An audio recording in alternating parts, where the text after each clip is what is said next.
Well, thank you, really, because I'm doing this exclusive for my channel. We had this idea we want to do like this kind of thing, just kind of casual shit. You were the first guy, you know. So Thank you. really, I really, think I think it's great you're doing this, because it's rare to see you talking with, your buddies. it's never been done. Yeah, I know. You know Nobody else has been on a tour bus with us. exactly. Well, You except, know, but the thing is that what I think maybe a lot of people don't know is how far back we go. I know. Yeah. They might think we started like what is that, 2016? Yeah, with G3 or something. Oh, G3, of course. Sorry, Yeah. that was my yeah. But you get even before then, we were. Oh, yeah. Yeah, I can't remember the year that we first met, but it was early 84, I think. 80s. 84. 84, yeah. And I think it was it at the it was at a concert that Alcatraz was playing. Is that right? I know we met at the Troubadour I don't way even. back. I don't even, That was before I joined Dave Roth's band. We met at the Troubadour. Yeah, oh no way. yeah. Because And I met I was hanging with Dave there a couple of times. right, Was that right. the And time? then say what? I was hanging with Dave there a couple of times. Like I'm talking when the Oh, thing was going down and he was in the band and it was crazy. yeah, yeah. He That's probably long. it's a little fuzzy back there. Yeah. But it's funny because I think when we were doing what we were doing back then, we weren't thinking 30 years forward. What is that, 40? I know.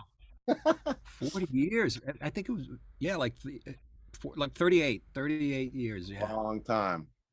I It's mean, funny. I got some photos of us back then too. We were so young. no. I have on my phone for your number picture of you and me, I think from Dam or something. Yeah, yeah. One of those. Yeah. Yeah, that was great. I remember because I told you the whole story about when you had left Alcatraz and Yeah. then they were looking for somebody. What I remember is I just heard about it and I heard you were already gone and I went down to audition. Right. And it was interesting because I didn't play, I didn't play like you.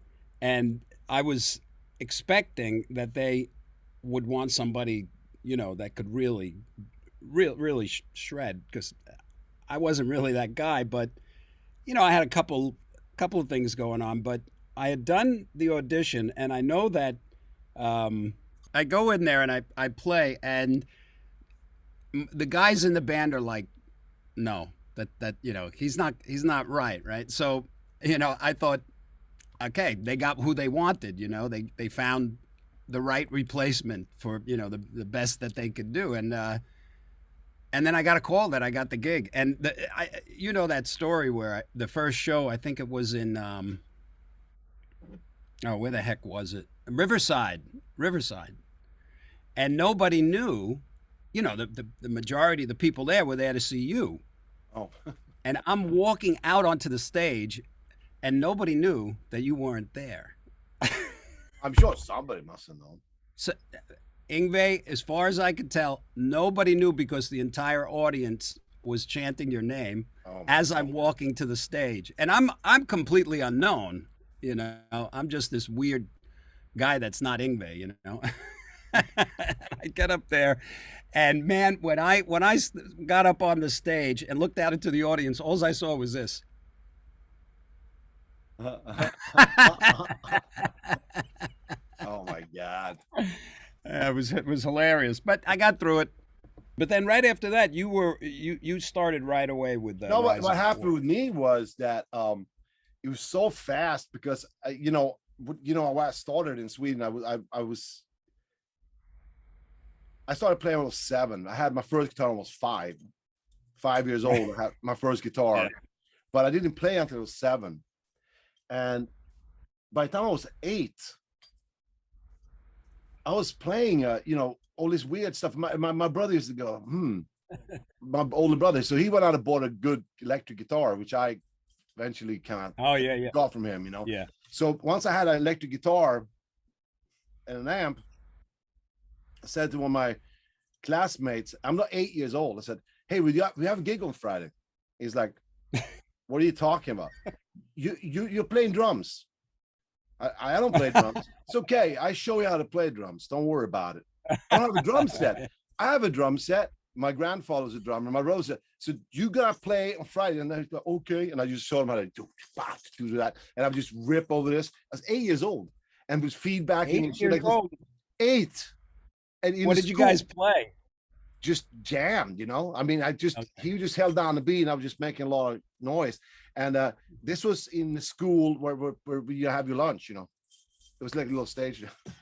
So anyway, what I'm trying to say, the reason I said that was because I started from the beginning like that. And by the time I was like 10, 11, I was putting bands together with like 20-year-olds. You know, they had jobs and stuff. And now, how were you playing at that age? Like, if you were to kind of compare. Okay, so by the time I was 8, when I was 8 years old, I got Blackmore's the Fireball album. Right.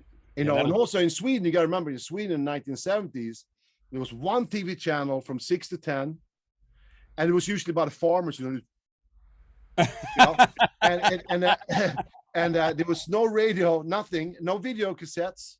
You could go to movies, and that was it, you know. That was it. So when you had a record, it was like your whole universe almost, you know. Yeah. I didn't hear anything else. I heard Clapton before. I loved him. I didn't even know it was Clapton because I thought it was John Mayall. Yeah. Which I loved. I thought it was great. But when I heard that album, I learned all that stuff. And then about a year later, I got Made in Japan, and I played all note for note everything from Made in Japan, Child Time, and everything when I was 10 years old. I know, it's crazy. It's totally. Well, you know, when you say that all that you had was records. I think that's hard for people to understand these days because most of the day, a lot of people are just staring into their phone, and when all you have is something like a magazine that you get. I mean, we used to get. We didn't even have magazines. I remember the first time I saw a guitar player, I thought I found the Bible. That was years later, like 76 or something. You know, yeah.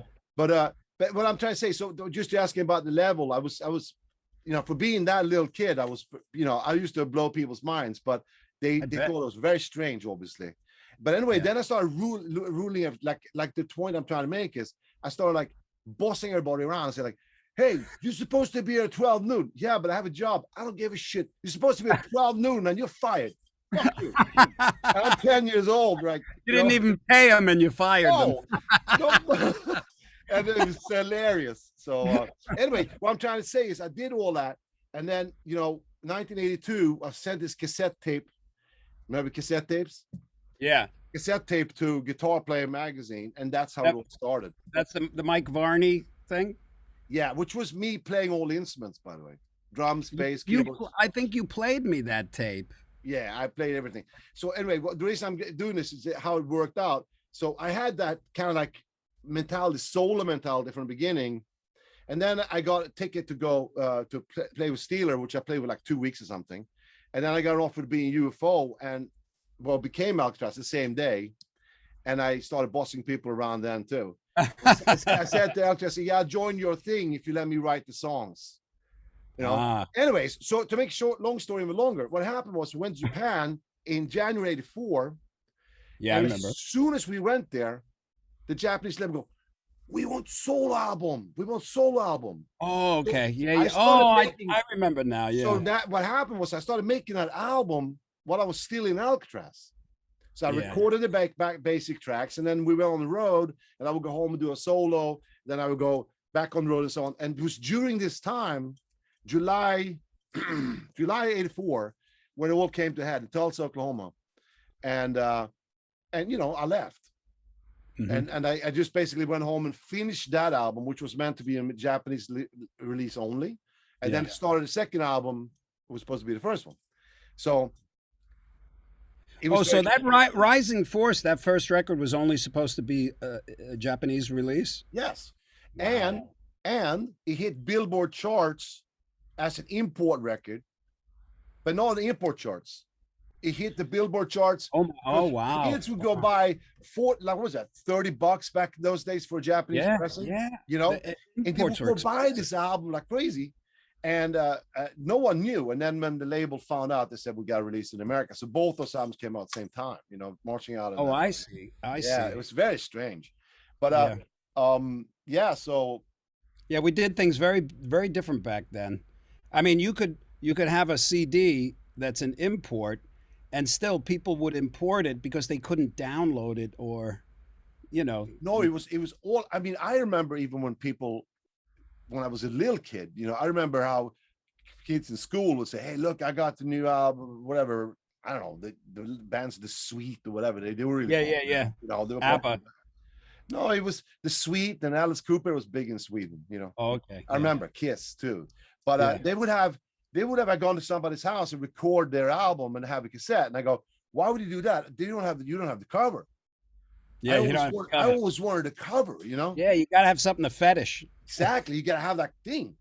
And so I think that's the held true for the longest time, you know, like where people actually went out and bought the records. Yeah. Yeah, they would buy. They didn't have a choice. You couldn't, you know, you couldn't rip it or anything. Well, no, you couldn't make a cassette copy. Right.